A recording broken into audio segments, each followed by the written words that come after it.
La sesión 1 lleva por título: todo empieza en lo secreto. Solo porque nadie te ve orando, no significa que Dios no está obrando poderosamente en tu vida. Tu Padre, que ve en lo secreto, te recompensará en público. Todo empieza en lo secreto. En tu vida cristiana, todo lo que se ve tiene que ver con lo que no se ve, con la intimidad, con lo secreto, con lo que haces donde no necesitas que te aplaudan o te reconozcan, con lo que haces a solas. La consistencia comienza cuando nosotros decidimos meternos con aquel que es consistente. Cuando yo aparto un tiempo de mi vida para entrar en la presencia de Dios, cuando yo entro a la habitación, cierro la puerta, y solo porque tú no me ves que estoy orando, no significa que Dios no está obrando en mi vida. Y hay una gran historia en la Biblia, en el libro de Daniel, o en la persona de Daniel, sobre consistencia. El libro de Daniel, no sé cuántos de ustedes lo han leído, pero Daniel, te lo presento. Daniel no era alguien que oraba solo en tiempos de crisis. Él tenía un hábito de buscar a Dios. Él era alguien que había desarrollado una consistencia en buscar a Dios, y lo dice la Biblia en Daniel 6:10. Voy a pedirte que si lo puedes encontrar, lo encuentres, y si no, escúchalo. Sin embargo, dice la Biblia, cuando Daniel oyó que se había firmado un decreto, se había firmado una ley, Daniel oyó que estaba pasando eso. ¿Y qué hizo? Pues fue a su casa y se arrodilló, como de costumbre, dice la Biblia. Subraya eso: como de costumbre, en la habitación de la planta alta, con las ventanas abiertas que daban en dirección a Jerusalén, y oraba, no solo una vez, oraba 3 veces al día. Subraya lo siguiente: tal como siempre lo había hecho. Tal como siempre lo había hecho, como de costumbre. Eso se traduce claramente como que Daniel era consistente en oración, sin importar la prohibición del gobierno, sin importar la situación. Él no perdió su consistencia en oración. Lo impresionante es que Daniel oraba tanto en tiempos de amor, gracia y favor, como en tiempos de adversidad y complicación. Cuando fue llevado cautivo a Babilonia era un adolescente. Es muy fácil que te justifiques cuando te pasa algo porque eres adolescente. Es que me arrebataron mi vida, me quitaron lo que amaba. A él lo quitaron de con sus padres, lo arrebataron del seno de su casa, lo llevaron a otra nación, lo querían desculturizar, lo amenazaron, lo querían convertir en una persona que sirviera a un rey que él no conocía, que entrara en una cultura que era contraria a lo que él creía. Pero no se disminuyó. No era un adolescente común, porque era consistente en oración. Ser adolescente no te excluye de ser consistente en oración. Ser adolescente, al contrario, te pone en una posición donde podrás quizás ser consistente en el futuro, siendo consistente hoy a pesar de tu adolescencia. Y cuando llegó a ser un alto funcionario de este imperio, su compromiso con la oración tampoco cambió. Porque luego los adultos que estamos aquí decimos: es que yo ya crecí, yo ya no tengo tiempo para orar. Creces, te haces grande, tienes un gran negocio, trabajas para una gran empresa, te desarrollas como ser humano, y llega el momento donde dices: ya no tengo tiempo para orar. O sea, la consistencia de Daniel en la adolescencia se vio reflejada durante toda su vida. Consistencia en oración. Todo empieza donde nadie lo veía lo que estaba haciendo. No necesitaba que lo vieran ser un creyente. Lo que es valioso delante de Dios es lo que haces cuando nadie te ve. Daniel fue llevado cautivo a Babilonia en el año 605 antes de Cristo, pero su fe nunca fue capturada. Nunca pudieron con él. Tengo una consistencia en cómo ayuno. Tengo una consistencia en cómo manejo mis hábitos. Tengo una consistencia, y a ti que eres el soldado que te asignaron a nosotros, te digo que no te metas con nosotros. Un adolescente con carácter, un adolescente consistente, un adolescente con claridad. Tú que estás aquí, no te sigas justificando en que eres un niño o un adolescente que no comprende lo que está pasando alrededor. Eres una persona perfectamente pensante, y Dios te diseñó para ser consistente desde tu adolescencia, desde tu juventud, hasta que seas un hombre mayor con influencia en tu vida. Daniel fue llevado cautivo, pero su fe nunca fue cautivada. Tú podrás vivir en un mundo adverso que quiere cautivar todo lo que tú eres, pero dale batalla a este mundo. Resístelo como lo hizo este hombre. A pesar de estar en un imperio idólatra, un imperio que le quería robar su identidad, él oraba en dirección a su ciudad. ¿Por qué oraba en dirección a su ciudad? Quería mostrar el anhelo por la presencia de Dios que él tenía constantemente, y el anhelo por no perder su identidad. Siempre que desarrolles consistencia, tu vida va a apuntar hacia la presencia de Dios y a la identidad que él te ha dado. Cuando una ley prohibió orar, Daniel prefirió arriesgar su vida, arriesgar su reputación, arriesgar todo lo que era, pero no iba a perder la consistencia en oración. ¿Con qué negocias tú tu consistencia en la oración? No tengo tiempo, estoy cansado, estoy cansada, toda la energía me la drenó la familia o las personas que atendí en el trabajo, ya no tengo tiempo para Dios.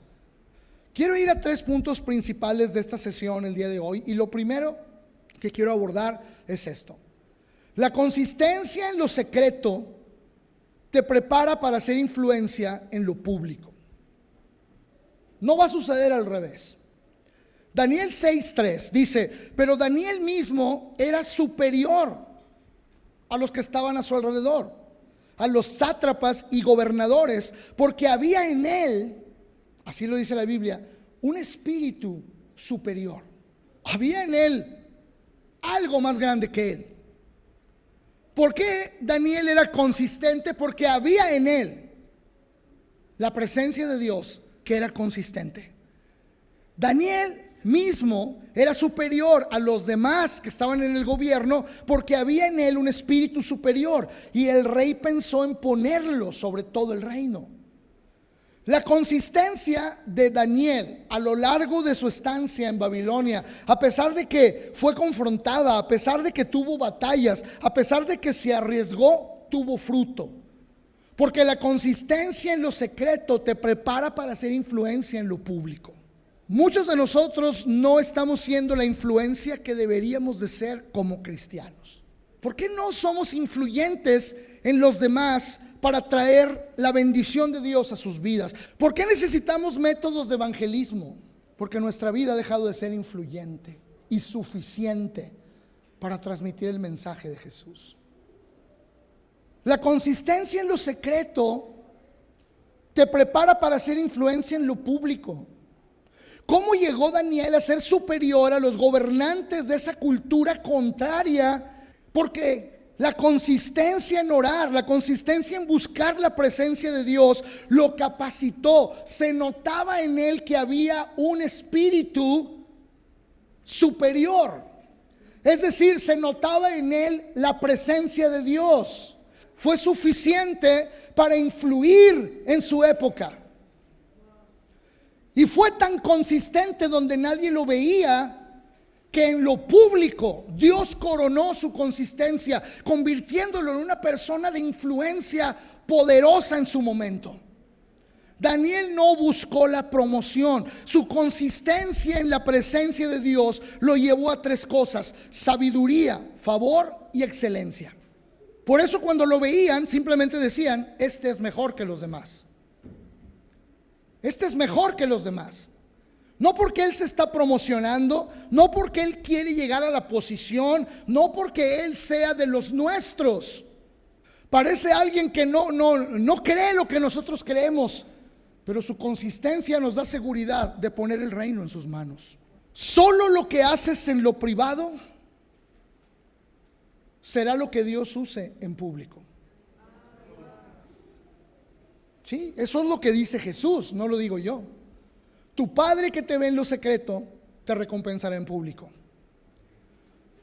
Dios usa lo que nosotros construimos en lo secreto. Dios usa la consistencia que desarrollamos con Él de forma personal. Porque funciona así, todo empieza en lo secreto. Quiero ser consistente, necesito ir al que es consistente. ¿Dónde está el que es consistente? En un lugar donde Él quiere encontrarse conmigo. A través de una relación personal con el consistente Dios, que ama de forma consistente, que derrama gracia de forma consistente, que derrama favor de forma consistente. Si yo me apego a Él en lo secreto, Él me va a recompensar en público. No esperes que las crisis te empujen a orar. No seas esa clase de cristianos que solo se mueven por las tormentas, solo se mueven por las necesidades, solo oran mientras están enfermos, solo se congregan mientras quieren resolver un problema, solo depositan su fe en Dios en una temporada, mientras alguien no les falle, mientras alguien no les quede mal, mientras todas las cosas salgan como ellos quieren. No seas esa clase de gente que sujeta su consistencia a sus sentimientos. Construye una vida de oración antes de que llegue la tormenta a tu vida. Nadie construye un refugio cuando la tormenta está. Queremos construir consistencia cuando estamos tratando de salvar la vida, el matrimonio, los hijos, lo que nos queda de fe. Anticípate. Mi punto número 2 es que la oración consistente es la que nos fortalece ante toda prueba. No la oración que sucede de cuando en cuando, sino la oración que pasa de manera constante. Su comunión con Dios no dependía de sus circunstancias alrededor. Cuando la presión aumentó, Él no buscó negociar con nadie. Él se mantuvo en lo que siempre hacía: orar. Y esa es la mejor definición de consistencia. ¿Qué hace un cristiano para ser cristiano? Lo que siempre dice la Biblia que tenga que hacer. Una de las cosas es ser consistentes en oración. Quiere decir que tengo un ritmo en mi vida, un ritmo con Dios. No me olvido de Él a lo largo del día. Trato de abrir espacios, trato de abrir la agenda, trato de meterme, trato de crecer en algo. No voy a negociar con las circunstancias mi consistencia en oración. No voy a negociar con nadie mi consistencia en oración. Y cuando aumente la presión, no voy a buscar hacer algo nuevo, voy a hacer lo que siempre hago. Cuando la presión aumente, voy a seguir siendo consistente. Eso define la consistencia. La consistencia va más allá de la emoción. No necesitas sentir ganas de orar, necesitas orar, decidir hacerlo. La oración no es el último recurso. La oración es el primer hábito para ser consistentes. Tercero y último, Dios usará lo que haces en secreto para mostrar su gloria en tu entorno. Daniel 6:22. Fue llevado al foso de los leones. No siempre le fue bien a Daniel, no siempre todo salió como él quería. Fue arrojado al foso de leones para que los leones simplemente lo tragaran, lo despedazaran y quitarnos de un problema. Y él dice esto. Muchos conocen la historia y si no, pues la lees. Mi Dios envió su ángel, el cual cerró la boca de los leones para que no me hiciesen daño, porque delante de él fui conocido como inocente. Dios actuó en el foso de los leones, no porque yo oré al estar en el foso de los leones, no porque la oración fue mi último recurso. Dios obró en el foso de los leones porque a través de mi oración consistente Él me conocía. Y como Él me conocía, Él intervino por mí. No fue una oración desesperada. Señor, estoy en el foso de los leones, ayúdame. No. Dios no actuó por la urgencia de que Daniel cayó en una situación contraria. Dios obró porque conocía a Daniel en una manera constante, porque se relacionaban de una manera consistente. A veces nosotros queremos, es que Dios no llegó, es que yo le pedí a Dios cuando estaba ya ahí en esa situación, en ese juzgado, cuando estaba en ese consultorio, cuando estaba con esa bronca en mi familia, ya la última vez que vi a mi esposa, yo clamé a Dios y Él no respondió. No respondió porque para Dios la oración no es el último recurso, porque no es la finalidad, el milagro o la llamarada, sino el combustible que llegó a tu vida. Después de lo que Dios hizo, después de lo grande que Dios hizo en tu vida, ¿cuánto combustible te quedó para continuar tu vida cristiana? El milagro del foso de los leones no empezó ahí mismo en la cueva. El milagro empezó en la habitación, donde Daniel entró a orar cuando se prohibió orar. El milagro empezó en la habitación donde Daniel oró a pesar de las restricciones, donde Daniel no negoció su consistencia. Ahí empezó el milagro, no en el foso. Y quizás lo has vivido. Cuando llegaste al hospital, el milagro no se dio en el hospital, el milagro se dio en el cuarto donde te humillabas delante de Dios a buscarlo día con día. El milagro no se dio en el juzgado cuando tu matrimonio fue salvado. Empezó cuando te humillaste delante de Dios en tu habitación. Porque todo empieza en lo secreto. Porque solo porque nadie ve que estás orando no significa que Dios no está obrando. Sigue orando en lo secreto. Sigue desarrollando consistencia en la presencia de Dios. Sigue metiéndote con Él donde nadie te ve. Sigue llorando en su presencia y Dios te va a recompensar en público. Sigue quebrantándote en su presencia y Dios te va a reconstruir en público. Dios recompensa la fidelidad en lo secreto con su respaldo en lo público. Tu lugar secreto es tu mayor fortaleza.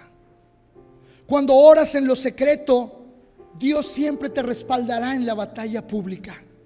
Porque si eres fiel en la oración, Dios será fiel en tu vida. Si eres consistente en la oración, Dios será consistente en tu vida.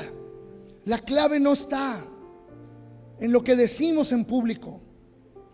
La clave está en lo que vivimos en lo secreto. La clave no está en las cosas que haces públicamente, sino en lo que construyes en lo privado con Dios. Dios no bendice la versión que tú nos intentas vender a todos en lo público. Dios bendice la versión que construyes con Él en lo secreto. Todo empieza en lo secreto. Todo empieza con Él. Él es consistente. Su misericordia es consistente. Su amor es consistente. Su favor es consistente. Él es consistente. Tengo que ir a Él para empezar a revertir la inconsistencia en mi vida.